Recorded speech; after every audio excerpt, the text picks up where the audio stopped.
Hello, beautiful manifestors. It is Olivia Grace, and I'm back with another video. And I really have a feeling that this is going to be one of my most powerful videos. It is very much inspired. I wasn't planning on making a video today, but I just really kept getting the urge. And I'm going off of my own personal experience of really feeling stuck. And I'm talking stuck, y'all, because I felt stuck for months and I couldn't really see my way out. So I really want to just help you guys, because this happens when we're manifesting sometimes.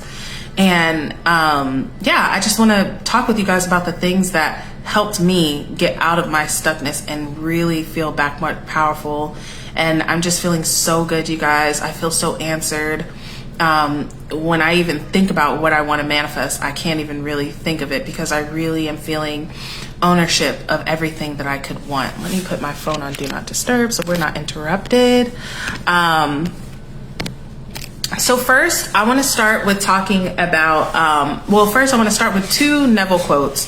The first one is the many mansions quote, and basically he just says, in my Father's house there are many mansions. And what he means by that is that in your consciousness there are many states that you can occupy. So I'm gonna get deeper into that in just a second. The second quote that I want to say is that the conceiver is ever greater than his conception, which means that the person that is thinking and therefore creating the reality that they're in is greater than the reality. And this, you guys, that sentence by itself is huge, okay? It is, I mean, it's everything, because this is why circumstances don't matter. This is why nothing is impossible, because you, the conceiver, the person that is imagining, the person that is creating this world, is ever greater than his conception, than your conception, than what is, okay? And just a quick thing I want to throw in here is that what you're seeing now in your 3D is a product of what you have been creating, okay? So sometimes we get 3D is one of the main things that throws us off. Well, I'm creating this, but I'm seeing this.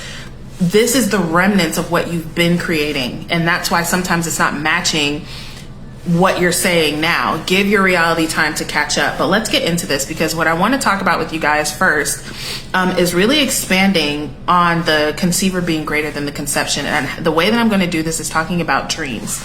Now, for me, when I was going through my whole powerless, and I won't say powerless because I still was manifesting. I'm a dope manifester. Like, I even manifest in my dreams, which I'll talk about as well. But my best friend and I ended up having this conversation about, how do we know anything is real?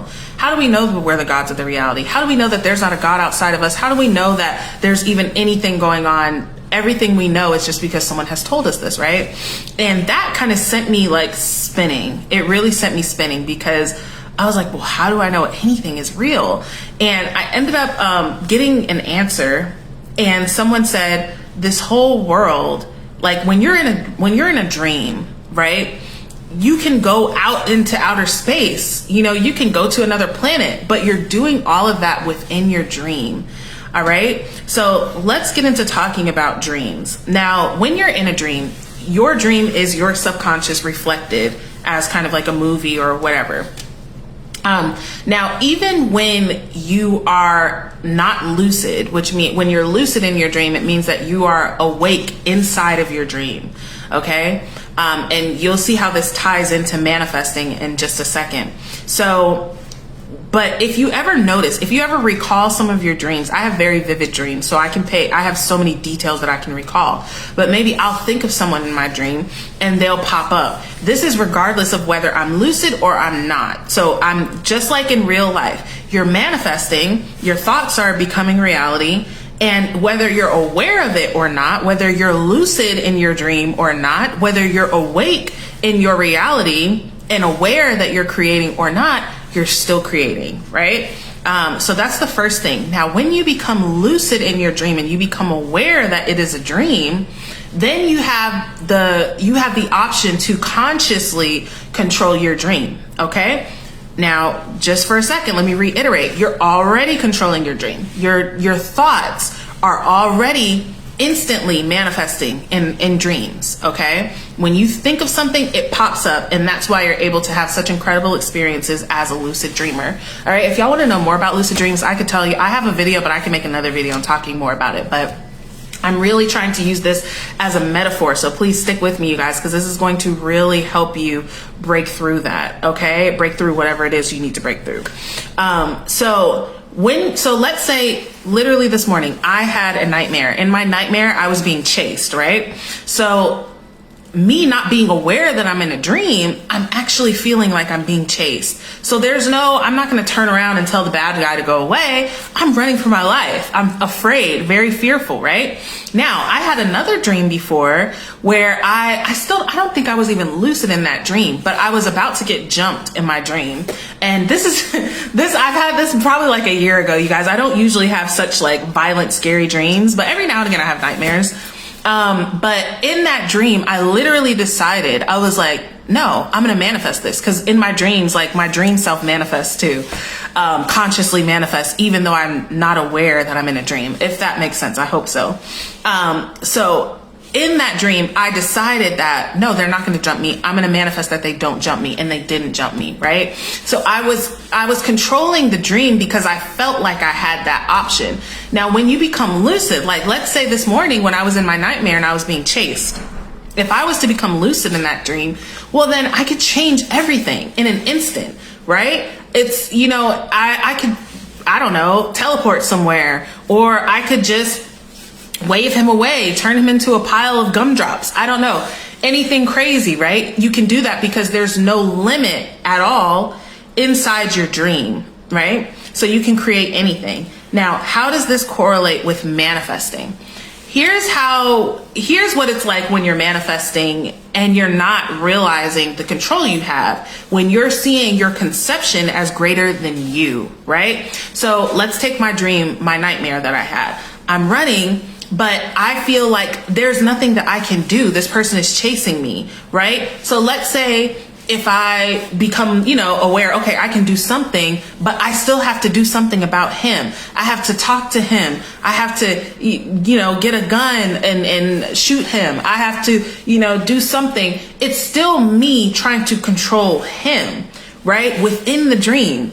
But the whole thing in the entirety is my dream. I'm dreaming of him chasing after me, right? So let me bring this back to reality for you guys. When you're manifesting, whatever it is that you're manifesting or that you're having trouble with manifesting, you are creating that you are having trouble manifesting this. And I know that sounds so crazy, you guys, but it's all going to make sense because now we're going to jump into states. And this is where it's going to all come together, y'all. Okay. So when I was going through my whole dark night of the soul and I was super depressed, I felt like no one cared about me. Okay. And I literally live with like the most amazing boyfriend ever. He clearly cares about me. I have the most amazing best friend ever. She clearly cares about me. I have other friends. I have my family. I'm clearly loved and cared about. But because I was in the state of feeling unloved, unworthy, feeling really down, all I could perceive was being unloved, even if that's not the truth. Okay. So a state, my father has many mansions. In my father's house is many mansions. That's Neville Goddard's quote. Those mansions are states. Now states or states of mind, right? Every state has its own like set of beliefs. It has its own set of thoughts, and it has its own set of feelings. Okay. So when you're in a state, regardless to what is going on in 3D, you are seeing it through those eyes. Your state is almost like either rose-colored glasses or I don't know what the negative one is, but black-covered glasses. I don't know. Whatever the negative version of rose-colored glasses is. Okay, it's like a filter almost. It's what you're perceiving, right? When you do a filter on Snapchat, your face is not changing, but you're perceiving a change, right? You're seeing the filter over your face as if it were true, as if it were your face, but it's not, okay? These are what states are. So when you're moving through, when you're in a state, let's say for me personally, you guys, I was in a state of being stuck. And y'all, it was crazy because I I tried to do all the things that I used to do. I was trying to read. I was trying to listen to videos. I was trying to, journal and meditate and everything. And nothing was working for me because I was stuck in the state of being stuck. So because I'm there, it doesn't matter what I do. God himself could descend and tell me, here's the answers to everything that you're looking for. But if I'm only perceiving, if the filter that I have, the state that I'm coming from is that of being stuck, then that's all I can create from. Okay. I can only create from being stuck. All right. And so when I realized, wait a minute, I'm also manifesting being stuck. I'm also manifesting being down, being depressed. All right. Now, here's the part. Nobody likes to hear this. Okay. Everybody wants to take credit when it's like, I manifested a car. I manifested a phone. I manifested a house. But when we talk about manifesting things that we don't like, manifesting, mental diseases or manifesting physical illnesses or manifesting, negative things in our life, no one wants to take responsibility for those. And that is the reason why you stay stuck. Okay. Again, taking it back to the dream metaphor. If you're living out the most horrible nightmare, right? And you're saying, but you feel like the nightmare is greater than you. Well, you can't do anything. But at the end of the day, y'all, a nightmare is a dream. You are still dreaming the nightmare. Okay. So you can still change what that is because you are the conceiver. You are the conceiver of the conception. You are the dreamer of the dream. You are the creator of this life. This life is not greater than you. And that was a big, huge piece that I was forgetting, that this life, it doesn't matter what I'm going through. It doesn't matter how freaking low. Something that Neville Goddard talks about is that no man is, I don't know, I can't remember the exact word he uses, but basically anyone can be saved. Anyone can be uplifted. Nobody is to be discarded. It doesn't matter how low you've gotten. It doesn't matter how much you feel like you fucked everything up. It doesn't matter how long you've been there, you guys, because for me, I have been feeling really down for like over 6 months. And I hadn't felt like that, you guys, since before, like, I even knew about the law of attraction, which was like 7-8 years. I haven't felt that low in a very long time. And I felt so stuck in it that, well, what am I going to do? But I had to realize me feeling stuck, me feeling confused, me feeling like I'm on a roller coaster. All of these things are states. And yes, you can be in that state. That's the thing, you guys. You could be in that state if you want to, or if whatever, but you have the option, y'all. And I think that's the coolest thing about manifesting is that you can dwell in any state that you want. I feel like I was kind of in a state with 1 foot in and 1 foot out, but I'd rather be 2 feet in. I'd rather really believe in myself. And that was a realization that I had about what was keeping me so low. And I had that epiphany one night. I don't believe in myself anymore. For the first time in like 7-8 years, I don't believe in myself. I believe more in what the world is showing me or what this and that is showing me than I believe in my own power. And y'all, that is a sucky ass place to be in, especially when you're used to feeling powerful, especially when you're used to freaking abracadabraing your whole life, to really be in a place where you feel like, oh, well, I guess that's just what it is. The world told me that, so that's just what it is. That sucks. So what I did personally was I actually posted on Reddit or maybe it was a Facebook group, I don't know, but somebody ended up saying, why don't you intend to feel better and intend to get back into your powerful self? And I set that intention, but take it beyond that, you guys. Assume it. All right. And this is going to be my last point in this video is make an assumption real quick. I'm going to break down what an assumption is. Okay. When you assume something, you are accepting it as fact without proof, y'all. Okay. This is huge when it comes to using the law of assumption. Because let's take an SP, for example. Somebody will say, well, I'm manifesting my SP, but they haven't contacted me, so it must not be working. Or I'm manifesting this and I'm seeing opposite results, so it must not be working. It doesn't matter what you're seeing because you're making an assumption. You're taking on something as fact. as true, as real, without proof. This is the key to manifesting, you guys. So what I did was I assumed, and here's how you do it, you guys. How would I feel? Or depending on how powerful you're feeling, how do I feel now that I am blank? How do I feel? How would I feel if I were feeling my most powerful self? I asked myself that question, and y'all, immediately this feeling came over me of power, this feeling of just feeling it's not like calm, but answered and just I don't even know how to explain it, y'all. Like, it's kind of hard for me to explain these like really awesome high vibrational feelings that I feel, but I felt it instantly, you guys. I felt it instantly. And I'm going to be real with y'all. It didn't stick. It didn't stick from that day. It wasn't just, oh, I felt it and now I'm that and da-da-da-da. No, I had to persist. Okay. I had to persist in my assumption. It didn't matter. I had to let go of that idea that, oh, I've been feeling like this for so long and oh, I don't know this and that. And all, I had to let go of all that shit. And I had to fully embody, okay, I am this powerful person. It doesn't matter if I don't feel it now. It doesn't matter if I don't see it now. None of that shit matters.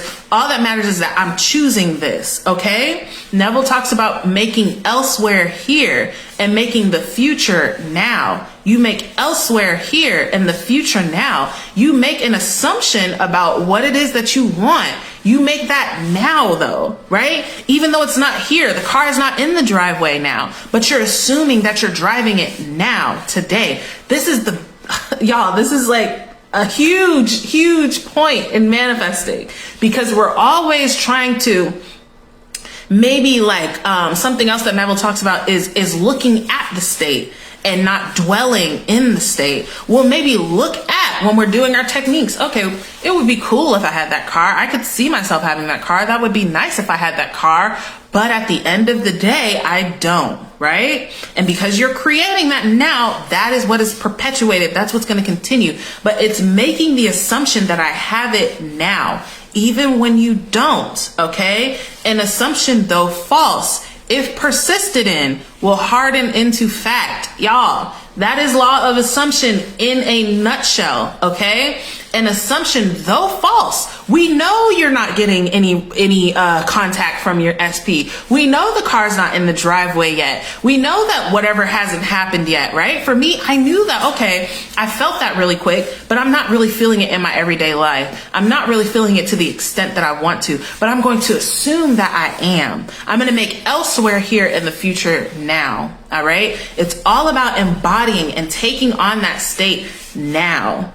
And making it real now. A good way to look at it is when you're doing your sats, or when you're in your imagination you're creating, is to look at it like you're visiting there. You're sending your consciousness to the future, right? Because time is not real, but that's a whole other topic. But you're sending your consciousness to that reality, or to that parallel reality where your desire is real. You're sending your consciousness there to experience it now. And then because you're experiencing it now and embodying it now, your current reality is going to shift into what you've experienced. All right. So that is everything in a nutshell, y'all. If y'all really grasped everything that I'm saying, you will not be stuck. Whatever you're going through, keep in mind, you guys, the big things that what you're seeing now is a product of the past, okay? It is a product of the past. If you want your future to change, if you want your future to be different, you have to assume something different now. You have to hold on and embody that vision of yourself now, okay? You cannot keep embodying the vision of who you are or what it looks like right now or what's going on and expect that something off in the future is going to change. No, embody it now. See that this 3D reality that you're seeing is past tense. Old gum with the flavor chewed out, as Abraham Hicks says, okay? So know that and persist, you guys, and feel it. Assume that, all right, y'all? This is the most powerful thing, and that's why SATS is such an important and powerful technique. Assume the feeling. Ask yourself right now, how would I feel if I were the person that I wanted to be? How would I feel if I was in possession of the thing that I wanted to have? All right? And assume that you are that. Assume that it is true now and see what happens. I hope this helps you guys. I'm sure it will, because I don't know, the universe wanted me to come and talk to y'all, so here it is. I love y'all so much. Y'all, I'm gonna put my YouTube and my TikTok in here on the description, because I'm live right now. If you're catching this on YouTube, like, subscribe, all that great stuff, and I will see you guys in the next video.